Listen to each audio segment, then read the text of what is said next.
So tonight, we're not just looking at a book. No, we're stepping right into an abyss. We're going to peel back the layers of a city that's haunted by a darkness so profound it stains everyone it touches. The victims, the investigators, and, by the end, probably us too. The descent begins now. I mean, just let that sink in. That's the question our protagonist, a forensic examiner, asks himself early on. And that question, it echoes through every single crime scene, every autopsy. It's a question that, believe me, will be answered in the most horrifying way you can imagine. All right, so our descent begins where you would least expect it. Not in some dark alley, but in a filthy, abandoned factory. In the middle of a crime that's so common it's almost, mundane. But what they find there is anything but ordinary. We're diving into Murder in Dragon City by Qin Ming. And here's something you absolutely have to know about the author. Qin Ming isn't just a writer. He's a lead medical examiner in real life. He writes what he knows, and that authenticity gives every single page a chilling, inescapable sense of reality. Okay, so picture this. The scene opens with what looks like a standard police bust. You've got the sirens, the flashing lights, a dozen criminals face down in the muck of this illegal oil operation. Flies are swarming everywhere, sewage is just running in the open. It's disgusting for sure, but it feels like routine police work. A simple, open and shut case, or so they thought. And then, an officer points to something fished out of a slop bucket. A small, yellow, deep-fried object. And with that one question, the entire floor just drops out from under them. The case pivots from a public health raid into a grotesque murder investigation. Because that chicken toe, it's a human finger, of course. Discovering that fingertip is just the first step down. From here, the path gets darker, more twisted, and just relentlessly brutal as the true scope of this horror really starts to unravel. Finding the rest of the body is a stomach-churning ordeal. I mean, look at these steps. First, they have to trace these rancid oil barrels to one specific street. Then, they have to pinpoint the exact sewer line used for the dumping. After that, it's a literal crawl through the city's veins, following the stench of decay, until finally, they're digging through sludge to unearth bones. This is not television. This is a grim, methodical, and disgusting reality. You start to realize the killer is playing a game. During another case, the team is piecing together a dismembered corpse, only to count the fingers and find 11.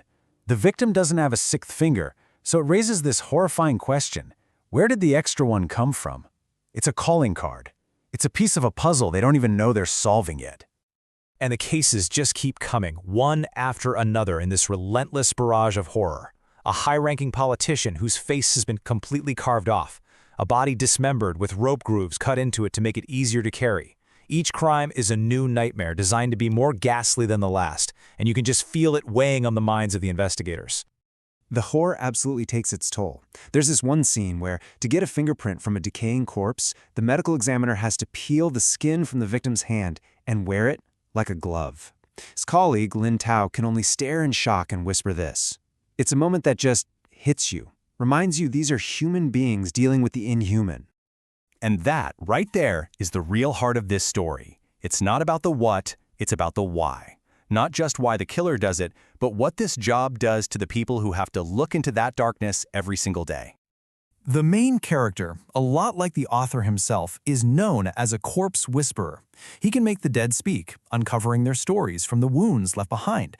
But listening to those whispers day in and day out, that comes at a terrible price. This progression, described in the book, is absolutely haunting.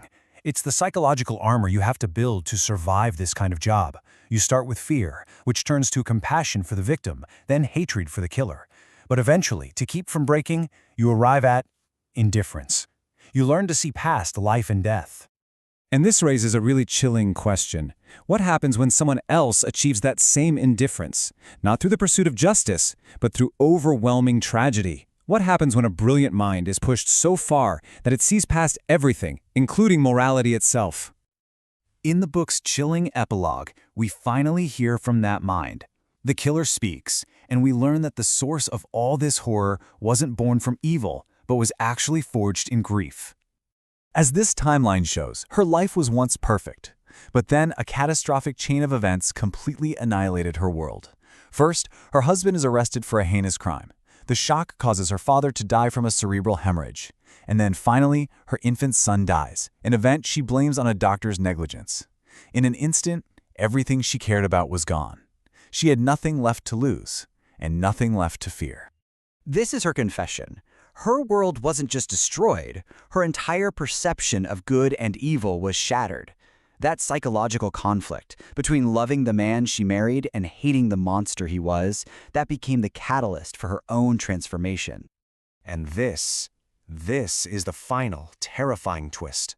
The murders were never just about revenge. They were a direct intellectual challenge. She used her knowledge of forensics to taunt the team, to play a game with them on their own turf, turning their greatest strengths into weapons against them. So, after descending all the way into that abyss, what do we find? What's the ultimate takeaway from this journey into murder in Dragon City? The core idea is that violence is a contagion. It doesn't just end a life, it creates a vortex of trauma that pulls in the families, the investigators, and the killers themselves. The real horror is the shared psychological darkness left in its wake. Ultimately, this is just a masterful piece of forensic fiction. It's chilling not just for its graphic detail, but for its psychological depth. It brilliantly blurs the line between the cold, necessary indifference of the scientist and the cold, terrifying resolve of the murderer. For its unflinching look into the abyss and its authentic, haunting portrayal of forensic science, Murder in Dragon City earns a solid 9 out of 10. It is a story that will stay with you long after the final page.